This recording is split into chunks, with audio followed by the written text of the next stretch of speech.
দর্শক, আলোচনায় ডাকসু এবং জাকসু নির্বাচন সহ অন্যান্য নির্বাচনগুলো। জাকসু নির্বাচনে মনোনয়ন বিতরণের আজ শেষ দিন। এই বিষয়ে সবশেষ তথ্য জানবো।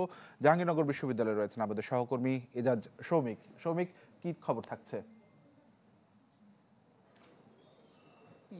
জাকসু নির্বাচনের যে মেন খবর, যেটি বলা যায় যে বা প্রধান খবর, গতকালকে বিশ্ববিদ্যালয় প্রশাসনের পক্ষ থেকে বাংলাদেশ সেনাবাহিনীর কাছে একটি আবেদন করা হয়েছে। সেনা প্রধান বরাবর একটা আবেদন, সেই আবেদনে বলা হয়েছে নির্বাচনের আগের দিন অর্থাৎ 11ই সেপ্টেম্বরের আগের দিন 10 সেপ্টেম্বর, 10, 11 এবং 12 সেপ্টেম্বর এই 3 দিন যাতে সেনাবাহিনী এখানে নিয়োগ করা হয় এবং নির্বাচন যাতে নির্বিঘ্ন করা হয়, নির্বিঘ্ন করতে এই সেনাবাহিনী নিয়োগের তারা আবেদন করেছে।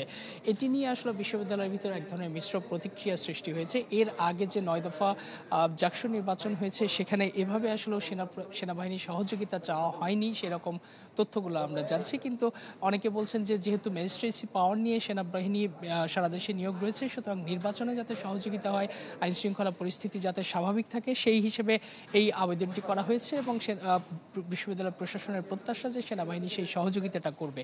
এর পাশাপাশি আইন শৃঙ্খলা রক্ষাকারী বাহিনীর যে অন্যান্য সদস্যরা রয়েছে, র্যাব, পুলিশ থেকে শুরু করে গোয়েন্দা সংস্থা, তারাও কিন্তু মোতায়েন থাকবে। সঠিক মাত্রার কার্বন কম্বিনেশন বৃদ্ধি করে পাইপের ডাক্টিলিটি ও হেভি লোড নেয়ার ক্ষমতা। Falcon MS pipe. এবং বিশ্ববিদ্যালয়ের যে নির্দেশনা জারি করেছে গত 20 তারিখ থেকে 13 সেপ্টেম্বর পর্যন্ত বিশ্ববিদ্যালয়ের ভিতরে কোনো ধরনের সভা সমাবেশ, 25 জনের বেশি জমায়েত সহ মোটরসাইকেল চলাচলের নিষেধাজ্ঞা আরোপ করেছে এবং সেটি যাতে প্রতিপালন হয় সে বিষয়টি প্রশাসন দেখভাল করছে।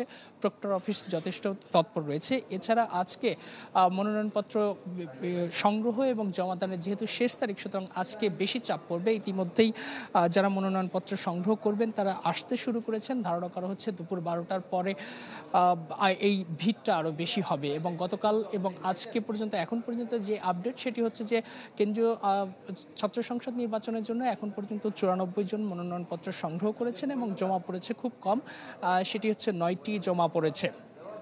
এবং হল ছাত্র সংসদ যেগুলো রয়েছে, হল ছাত্র সংসদে যে 21টি হল রয়েছে সেখানে মনোনয়নপত্র সংগ্রহ করেছে এখন পর্যন্ত 328টি মনোনয়নপত্র সংগ্রহ করেছে এবং আজকে দুপুর 2টা পর্যন্ত মনোনয়নপত্র সংগ্রহ করা যাবে এবং বিকেল 4টার মধ্যে সেটি জমা দেওয়া হবে। এবং জমা দান শেষে বিকেল 5টার দিকে বিশ্ববিদ্যালয় প্রশাসন বা নির্বাচন কমিশনের পক্ষ থেকে আনুষ্ঠানিকভাবে জানিয়ে দেওয়া হবে ছাত্র সংসদে কতগুলো জমা পড়লো এবং কারা প্রার্থিতা হয়েছেন। যাচাই বাছাই শেষে আগামী 11 সেপ্টেম্বর এই জাকসু নির্বাচন হবে। জি সৌমিক, ধন্যবাদ আপনাকে আমাদের সঙ্গে যুক্ত হওয়ার জন্য। দর্শক, সহকর্মী এজাজ সৌমিক যুক্ত হয়েছিলেন জাহাঙ্গীরনগর বিশ্ববিদ্যালয় থেকে, জানাচ্ছিলেন জাকসু নির্বাচনের মনোনয়ন বিতরণের আজ শেষ দিন, সে বিষয়ে কথা বলছিলাম।